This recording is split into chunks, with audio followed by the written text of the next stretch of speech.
Well, welcome everybody. We've been talking about internal family systems for a number of weeks now. We're talking now about working with your emotional parts or those emotional parts of you. Today, we're going to talk about how the different parts of us might interact. So, the Apostle Paul tells us that there's a part of him that wants to sin, and then there's another part of him that doesn't want to sin. That's found in Romans 7 in the Bible. And so it's helpful for us probably to think about not just the parts of us that want to sin and the parts of us that don't, but what other parts might we have inside of us? And one of the things I've noticed working with people is that some parts get polarized. So you can have different parts of you and they get polarized, just like the Apostle Paul was talking about here, these two polarized parts. And sometimes parts group up together to try to help you. And so we're going to talk about that a little bit today. We talked about the hungry pig part last week. I'll remind you, this is the part of you that looks for enjoyment, the part of you that makes you aware of hunger pains or any other kind of appetite that you might have for anything else in life. In terms of food, this part anticipates your hunger. It tries to remind you and anticipate hunger to try to get you to do something even before you're hungry, right? And sometimes what it'll do is it'll send you pictures of things that you might enjoy to eat, so that to get you ready for that. And sometimes this part will take over without really announcing itself to everyone. And so before you know it, you're gobbling down some food. In this case, he's eating an ice cream shake here. But here's where the polarization part can come in. You also probably inside of you have a council of food intake. All right, the council of food intake would, what we would think there is that you probably have a food critic inside you, someone that is sort of discerning around what kind of food you eat, right? And you probably, some of us have a health trainer inside of us who's really concerned about, hey, how healthy are we as a person? And then some of us would have a body image police, right? That's looking at our body image and monitoring that. And then a lot of us have a judge inside of us that will judge us for how we look or what we eat. Just think about it. If you look in the mirror or you step on a scale or you read an article about healthy nutrition, you may have one or more of these parts of you that you might rise up into, let's say the living room, where the living room of your conscious. All right. And what's going to happen? You may feel some guilt and you may feel some remorse about eating things that maybe you shouldn't. As Christians, we talk about how our body is a temple of the Holy Spirit, and we want to do well by this temple. We want to live as long as God wants us to live. We don't want to die a moment sooner. There is an interaction then between these different parts of us. Think about it this way. Sometimes you might put a sticky note there, right? And say right next to the Twinkie drawer, at work. And you might put a sticky note there that says, think. And the idea is you want yourself to think, should I really have that right now? Should I really eat that? Well, see, the thing is, the hungry pig's going to come around when all the members of your council of food intake aren't paying attention, and he's going to have you eating that Twinkie before you could even really pay attention to the fact that there's a sticky note there. So then you say, well, I got a real problem here, so I need to go see a counselor. So you see a counselor and you decide after seeing the counselor that you're going to go into the grocery store, and you need to, the sticky note thing didn't work. You need to back it up a little bit, and you need to make sure when you're in the grocery store, you don't buy things that you're later going to have to tell yourself, hey, think before you eat this. Right? So you're going to purchase healthier things. You're not going to purchase things that aren't healthy. The thing is, at work, when you go into, when most of us had a work environment and we were able to go into the break room at work, what would we find there? We'd probably find some donuts. And so we might eat some of those donuts because we're sitting there talking to somebody about work and we're not really paying attention. We might have 2 donuts before we even think about what happened. And if the council of food intake was out to lunch on this, they might not even know that you ate those 2 donuts. So what happened there? There's a polarization between these parts, the happy pig and the council of food intake. The polarization has not been addressed yet at all in this situation that I mentioned. There's no true negotiation between these parts. The happy pig needs to be a part of the solution. As Christians, we realize that we have a part of us that's led by the Spirit of God, and we want all of our parts to be led by the Spirit of God. And so we need the Spirit-led self to take over in this situation. And we need to have a dialogue about nutrition with all of these parts. And we need to give that happy pig a job. Give that part maybe the job of picking out tasty snacks for us to eat. And we need the Council of Food Intake to be giving input to the happy pig as to what kinds of snacks would be healthy for us. So teamwork. Teamwork is when between the parts.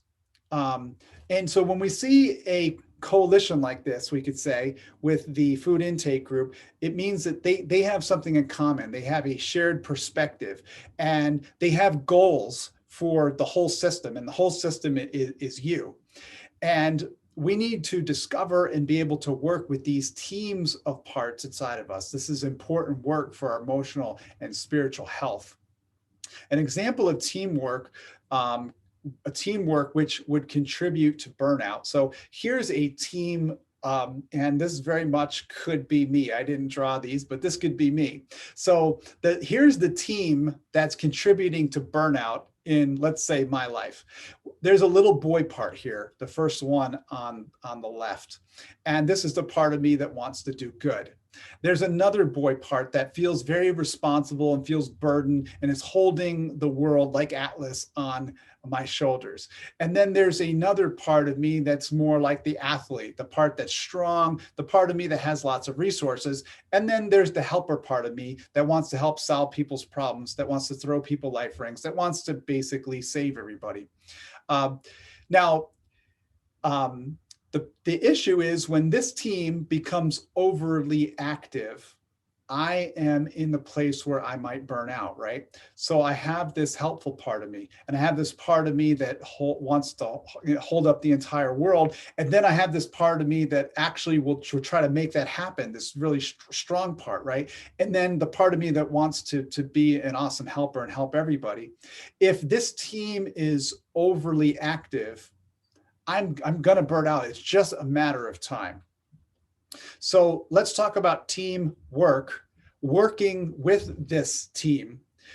For the athlete part of me, maybe I want to put that part of me to work on getting a doctorate degree because I know that part is strong and I need to get a doctorate. So I put that part to work there. And also I play in the old men's basketball league. I could put that part to work in the old men's basketball league.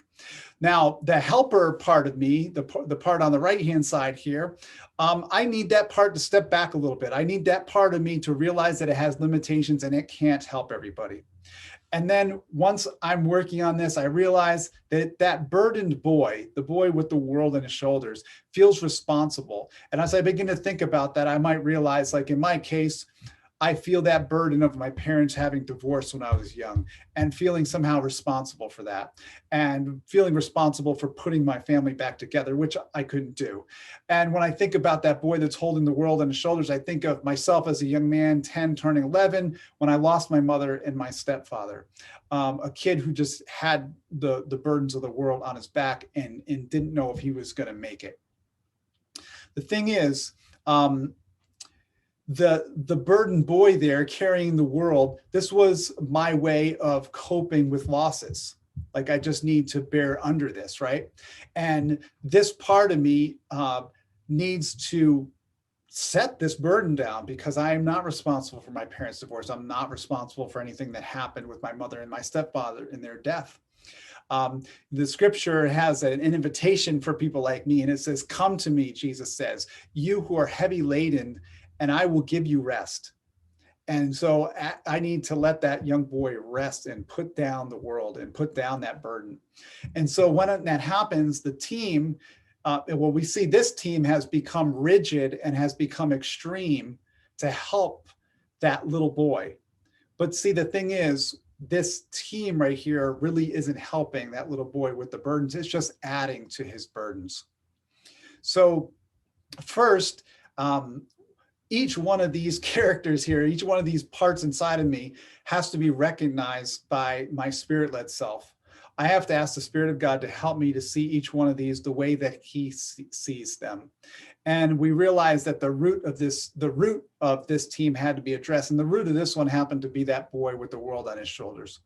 Now that we recognize that, and that young man can lay down his burdens, now the rest of this team can assume what we would call balanced roles. They can go to a more balanced thing, and they don't have to coalesce together to try to make my life great, because this kid has let down the burden. And so now they can take on some new roles within the system, maybe the roles I was talking about earlier.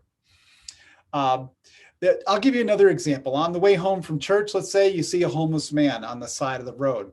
I don't know about you, but this may be what you would see in some people, right? You would see a part of them rise up. It's that angel boy who wants to go help people, or the helper part of us, the problem-solving person, is huge in this person's living room, huge in this person's consciousness right now. They want to go help and solve this man's problems. And inside of some of us, we might have a grandma, a very nurturing part that wants to help. And then, of course, there may be like the Girl Scout or the Catholic schoolgirl inside of us that wants to go and help this man. Now, if those parts take over, we may realize that they're going to give the beggar something, and they're going to probably spend the next few hours trying to help him, and probably trying to help him a lot more than he even wants to help. They're probably going to overdo it, right?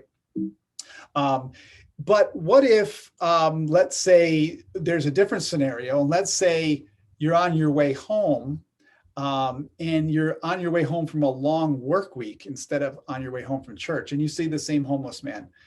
A whole different host of characters, or a whole nother team, may rise up inside the living room of your consciousness, and you may be aware of a critical part of you who's kind of looking at this guy and saying, like, what did this guy do that he's in this situation? He must have made some really bad decisions.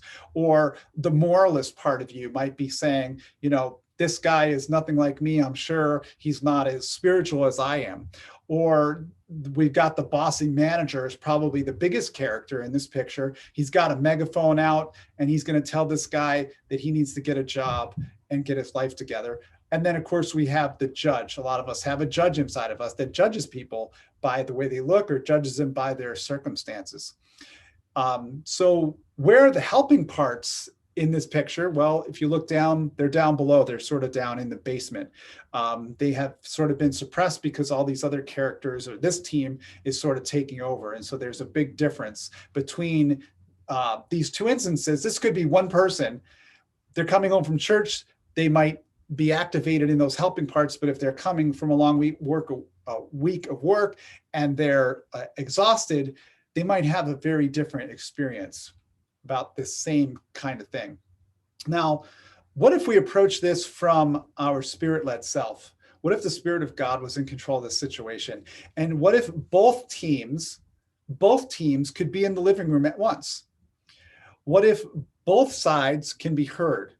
So instead of an automatic response where we just go on autopilot, there's an intentional dialogue to sort out our response, to sort out what all these different parts of us want to do in this situation. And it's natural that conflicts will arise as competing needs and fears are worked out about what do we do about this man who seems to need our help. But the thing is, we can always rely on the Spirit of God, because the Spirit of God is a spirit of wisdom, and it can help us sort out all these competing emotions or competing parts of us that get activated or may need to get activated in a situation like this for us to do what God would want us to do in this particular situation.